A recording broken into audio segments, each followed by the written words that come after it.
I was very stubborn. Without proofs, I cannot believe.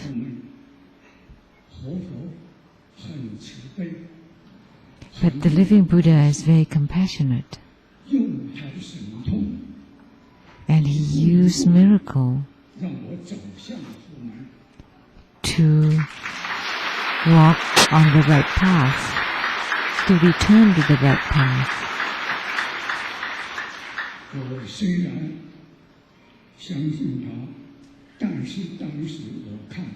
So I'm very grateful.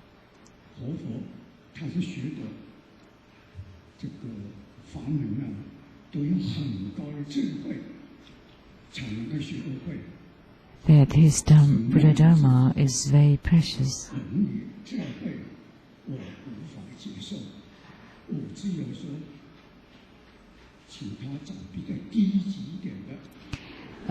It is hard for me to comprehend the high teachings, the profound teachings, and I would like to invite him to teach the simpler Dharma.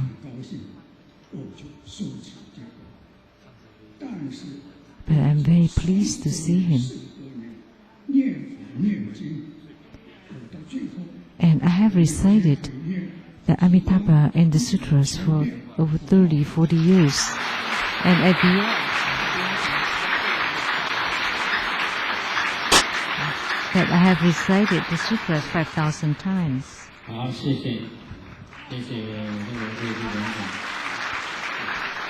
Thank you, Captain Wei.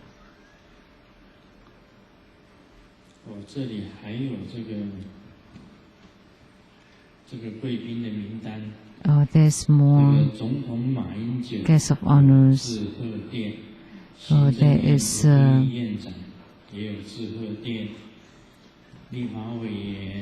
telegram or the card from the President Ma of Taiwan and the Prime Ministers, and also flower bouquet from the Nantou Mayor, from the Kaohsiung Mayor, and also other legislators and politicians. So today,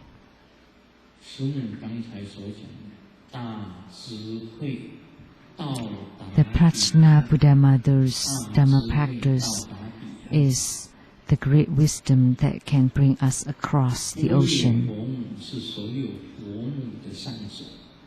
The Prajna Buddha Mother is the head mother of all Buddha mothers. She's at the highest position. So, by embodying this kind of wisdom, only by having this kind of wisdom, you can arrive at the other shore.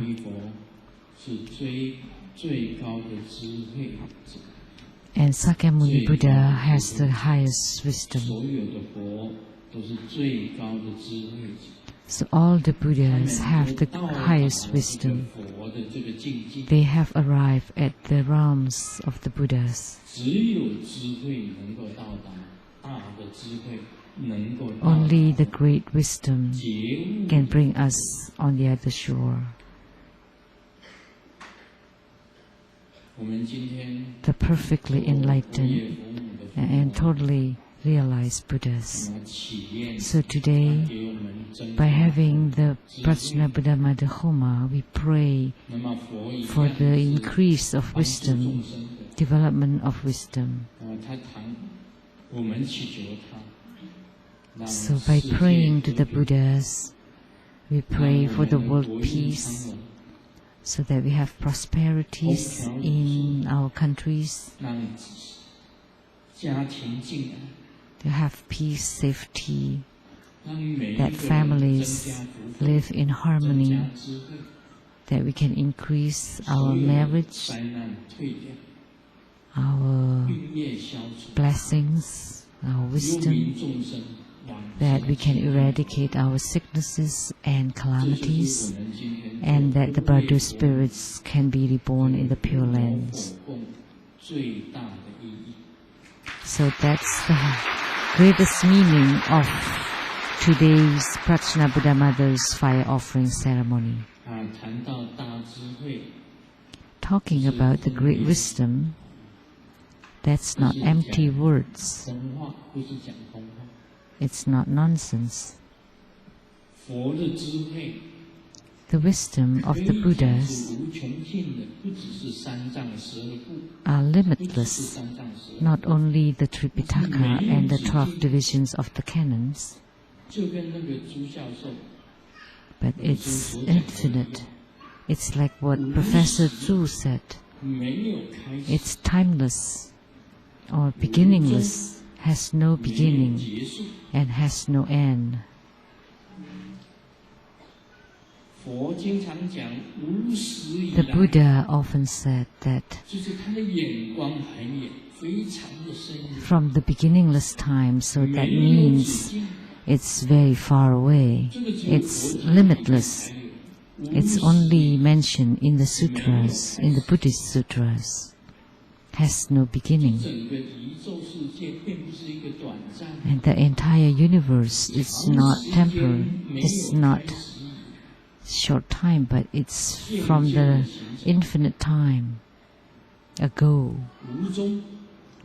and no ends. That after its disappearance, it would reappear. Why? Because that's impermanence. It's a kind of reincarnation, a kind of cycle.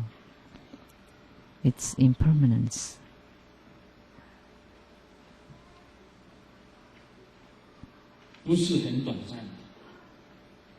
It's not for a short time. So in our Buddhist practices, we need to embody great wisdom. Only then we would have great attainments.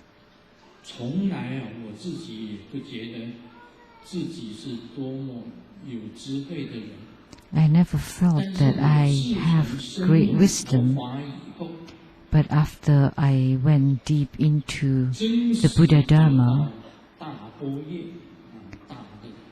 I gained the great wisdom, the great prajna. And from then on, things that you see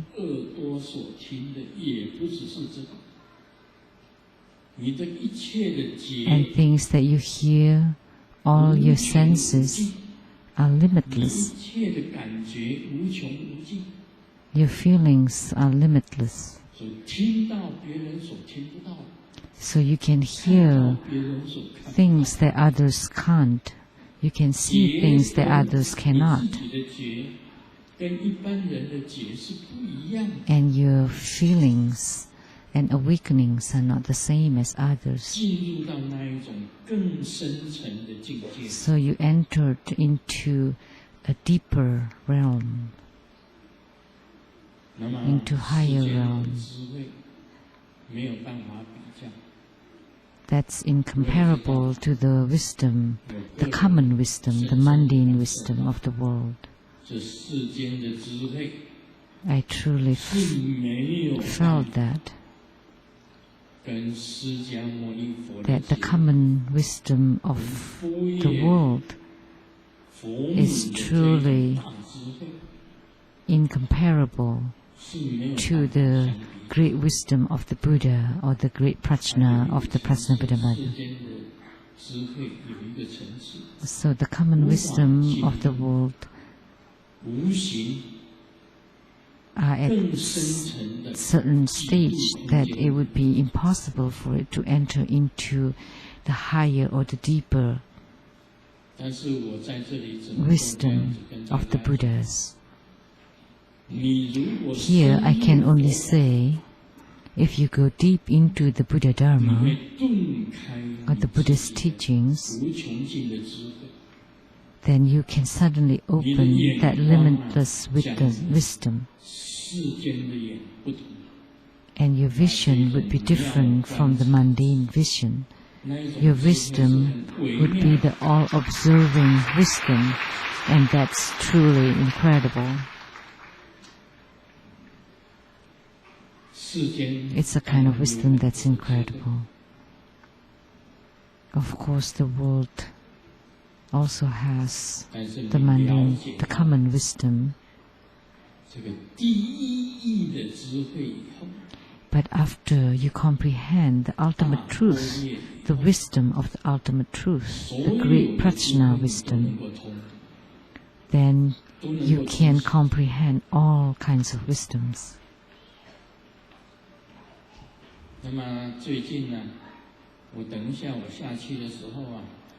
Later on,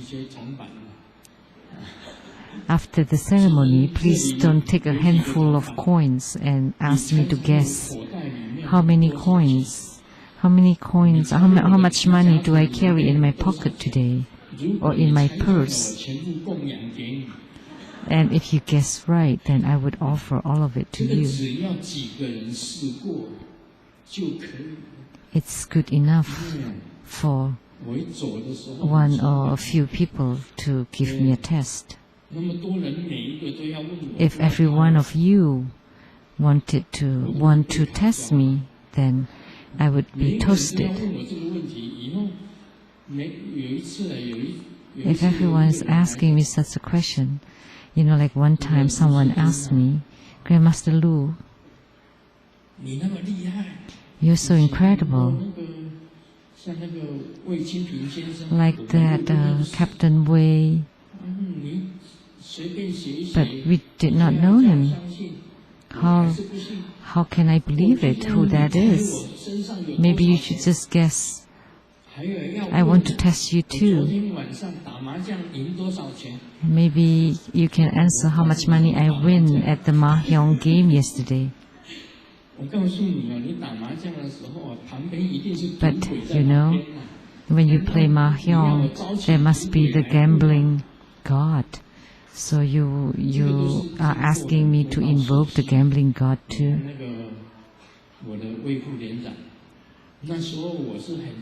Like my Captain Wei, at that time I was very earnest in my supplication to the city god. And it's very precious for him to tell me the answer. I could not see through his face at that time. I could only hear the answer that the city god told me.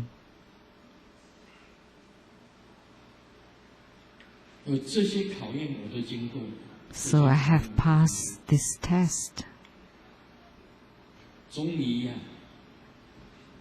And eventually, I understood. I comprehended.